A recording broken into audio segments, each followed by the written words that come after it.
People say you are never truly alone at night. That when the lights go out, something else wakes up. I didn't believe that. I laughed at those stories.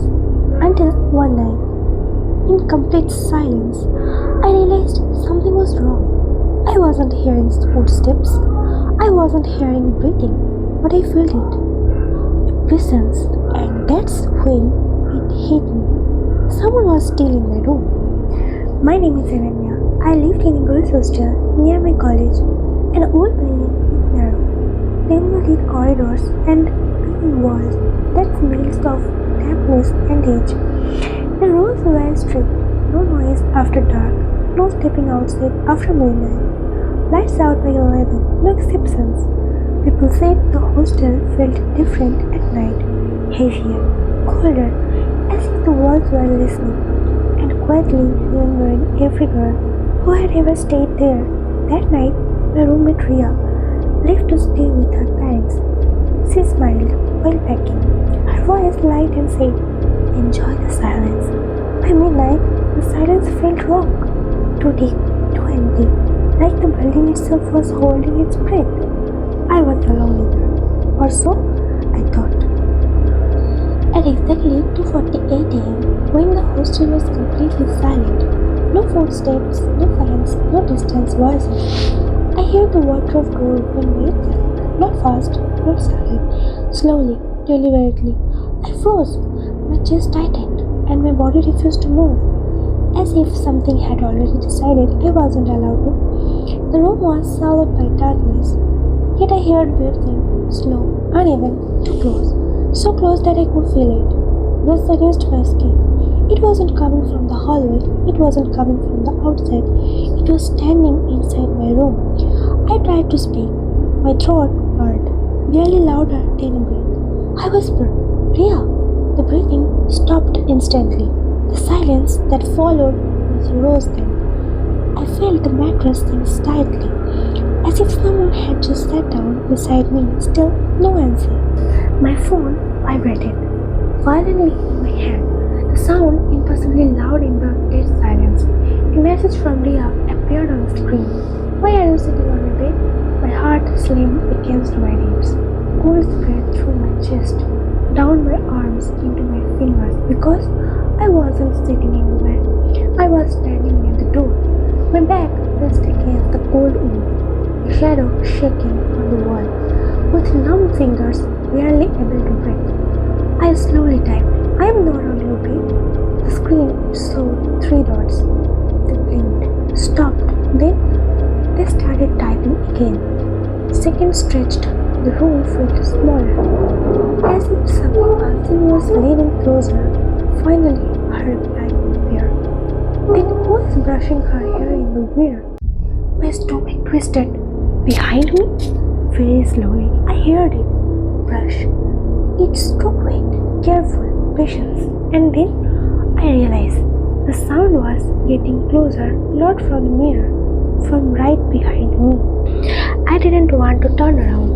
Every nerve in my body screamed, "Don't look," but my feet moved on their own, slow, hesitant, like dragging through thick fog. In the mirror, I saw myself sitting on the bed, brushing my hair, but it wasn't right.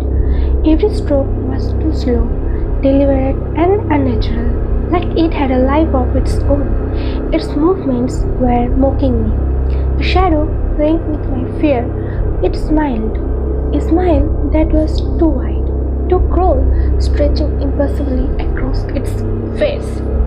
And its eyes, oh God, its eyes, black, white, hollow pits that seemed to reach into my soul, pulling at something inside me I didn't know existed. Then I whispered, a voice hissing, dry and layered with something sinister, echoing in the silence like it had been waiting for me for years. "You forgot to lock the room." The lights flickered violently. Shadows danced across the walls. I felt a cold, wet breath on the back of my neck. I wanted to scream, I wanted to run, but my body was frozen, trapped, and then its hand slowly lifted from the mirror. Not reflection anymore. Something was reaching on me. The next morning, the warden arrived at the room, his steps echoing unnaturally in the silent corridor. The door was wide open. The air inside was thick, heavy, and smelled of dampness, mixed with something metallic, like blood. The room was completely empty. No sign of me, no belongings disturbed except the mirror. It hung crooked on the wall, its surface deeply cracked, spider webbing from a single impact, reflecting the room in jagged, twisted pieces. And inside the glass, a girl was screaming, a high, ear-piercing scream that seemed to vibrate through the bones. She looked exactly like me, but her eyes hollow, black, and glinting with something angry, ancient, and unhuman. Her hand pressed against the glass, fingers dragging teeny cracks further across the mirror. As if trying to escape, her lips moved, forming words I couldn't hear, but the sound reverted inside my skull. You should have locked the room. The warden stumbled back, horrified, but the scream kept going, echoing down the empty corridors, and I realized, with a chill that froze my blood, I wasn't gone. I was still trapped, somewhere deep inside that mirror, watching, waiting, screaming silently along with her. The hostel authorities sealed the room that every day. They said it was for renovation. They told me, the girls, not to spread rumors. They replaced the mirror. But mirrors don't forget. At night, the new mirror fogged up on its own. Girls passing the corridors after the lights down. Sorrow, they saw two reflections standing where only one person should be. At 2:48 a.m. every night, without fail, the room's door handle began to shake slowly, gently, as if someone inside was testing whether it was still locked. Sometimes a soft knocking followed. 3 knocks, always 3. Tap, tap, tap. One night, a first-year girl named Mira woke up screaming. She said she'd heard whispering from the empty room next door. A woman's voice, cracked, desperate, familiar, begging, "Please don't look at the mirror." The wardens dismissed it as nightmares until they checked the CCTV. At exactly 2:48 a.m., the camera outside the sealed room glitched for 7 seconds. When the footage returned, the door was no longer sealed. It was wide open, and inside the room, facing the wall, was the mirror covered in handprints. From the inside that night, something changed. I felt it. Inside the mirror, time doesn't move forward. It circles. I can see every girl who steps into the room now. I see their fear bloom slowly, beautifully. I scream, but the glass, it's my sound. Sometimes I smile because the thing that trapped me is no longer alone. It stands behind me now, its breath always at my ear, teaching me how to wait, teaching me how to learn. And every night, when a girl forgets to lock her door for just a second, her reflection blinks late, smiles strong, and whispers in my voices, "You forget to lock the door." Some girls say the mirror in that hostel is cursed. They are wrong. The mirror isn't cursed. It's hungry, and I'm still here, watching, waiting for the next girl to lock too long. The hunger doesn't rush. It never does. It watches. Weeks pass, then months. Girls learn the rules without being told. No mirrors after midnight. Phone cameras turn face down. Curtains down tight before sleep. But fear leaks. It always does. One night during exam week, the power goes out. Not completely, just enough. Emergency light bathed the corridor in red. The hostel feels awake. At 2:48 a.m., the generator hum dies. Silence presses in, and the mirror, the replacement mirror, begins to breathe. Fog forms slowly, thick and white. Words appear, written from the inside. Look at me. A second-year girl named Nandini stands frozen in front of him. She tells herself she's imagining it, that stress is playing tricks. She raises her phone to check the time, 2:47 a.m. The mirror behind her smiles. She doesn't, not yet. The fog clears, the reflection lags just a second, just long enough. Her reflection lights its hand. Nandini doesn't. The glass ripples like disturbed water, and something presses outward. That night, Nandini screams for 6 minutes straight. No one opens their doors. By morning, her bed is empty. Her phone lies face down. The front camera shattered. The hostel authorities says she is transferred. They repaint the room, they add another lock. But now the mirror whispers names, softly, lovingly. Mine among them. I feel myself changing. The fear feeds me, the waiting sadness me. I am no longer just trapped, I am learning. The thing behind me leans closer now. Its mouth near my ear. It fails me secret.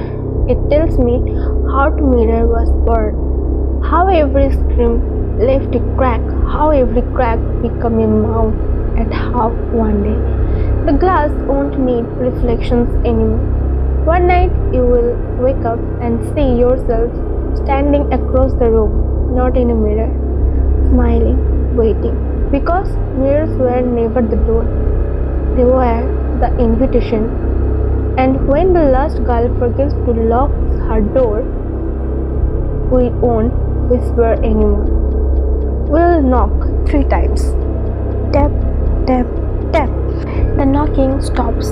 That's when everyone knows it's too late. No sound, no footsteps, no breathing, just the feeling. Like eyes opening inside the walls at 2:48 a.m., every mirror in the hostel reflects the same thing. Not the girl standing before them, but the sealed room. Room 213. Lights flickers across every floor as if the building itself is blinking. Inside the mirror, I feel the pull, the glass softness. Cracks stitched themselves together, forming veins. The thing behind me finally speaks my name clearly. Ananya, not whispered, claim. Mirror swells, then exhales. A sound like wet cloth tearing. Across the hostel, girls scream as their reflections step forward. Not all of them, only one who overlooked too long. The ones who doubted the rules in room 213. The mirror finally breaks, not into surge, but into step. A doorway, a fall forward, or maybe I rise. The corridor outside freezes, mid-breath. Time folds. Girls are pulled, not dragged, but invited. One by one, reflections peel away from bodies like skin. Empty cells collapse where they stood. Inside the mirror space, I see them now, dozens, hundreds, layered. Their scream don't echo. They sink. The thing that trapped me steps past me at last. It has no face, only reflections. Every girl it has ever taken flickers across its surface, but bows not to me, to the hunger. I understand then the hostel wasn't built over something cursed. It was built for it. A shelter, a feeding ground, a nursery. The final knock echoes through every mirror 3 times. Tap, tap, tap. The building exhales, walls breathe, doors unlock themselves and the mirrors go dark. Morning comes, the hostel stands empty, beds made, lights off, no bodies, no sign of struggle. Only mirror left behind, perfect, silent, waiting. Some say the hostel was abandoned, others say it was demolished. They were wrong, it's still here. Because tonight, when you look into your mirror and your reflection doesn't blink, that isn't a glitch. That's me smiling. Because I finally learned the last rule: mirrors don't trap you, they replace you. Like, share, and subscribe my channel for more midnight horrors.